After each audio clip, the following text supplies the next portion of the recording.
Hi guys, welcome to my new channel মা কিষান। আজকে আমি ডিমের পকোড়া বানাবো। আপনারা সাথে থাকুন আমি কিভাবে পকোড়াটা বানাই। আমি কড়াইয়ের মধ্যে ডিমটা দিয়ে দিছি। এখন আমি পানি দিয়ে দেবো 2 কাপ।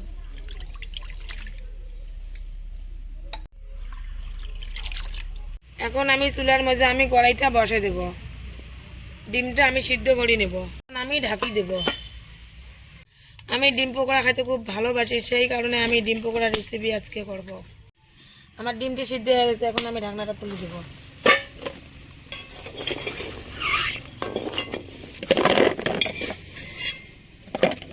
এখানে আছে পেঁয়াজ কুচি, ধনিয়া কুচি, লঙ্কা কুচি, রসুন কুচি। এখানে নিয়েছি আমি 1 কাপ ময়দা আর 1 কাপ বেসন। আমি একসঙ্গে মিশ্রণ করব। কেটে রাখা পেঁয়াজ কুচি, লঙ্কা কুচি আমি সব দেব। এখন আমি সামান্য কালি জিরা দেব। আমি 1/2 চামচ হলুদ গুঁড়ো দেব, 1 চামচ লবণ দেব। আমি ভালো করে মেখে নেব। আমি 1 কাপ পানি দেব।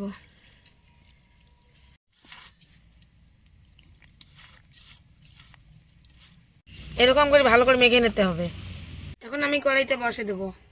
এখন আমি সাদা অয়েলটা দেব। তেলটা আমার হিট হোক, আমি ডিমটি কেলে নেব।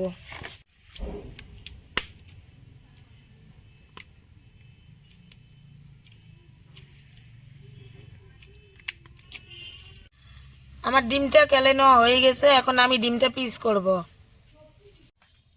একটা করে ডিম 2 পিস করব।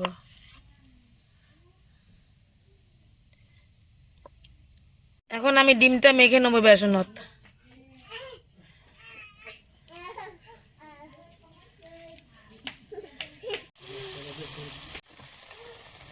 আমি ডিমটা এভাবে মেখে নিয়ে তেলের মধ্যে এভাবে ছেড়ে দেব। এখন আমি উল্টি দেবো বড়াটা।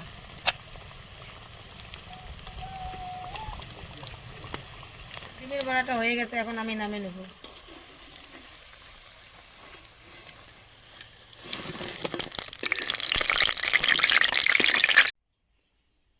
আমার ডিমের পকোড়ার রেসিপি রেডি।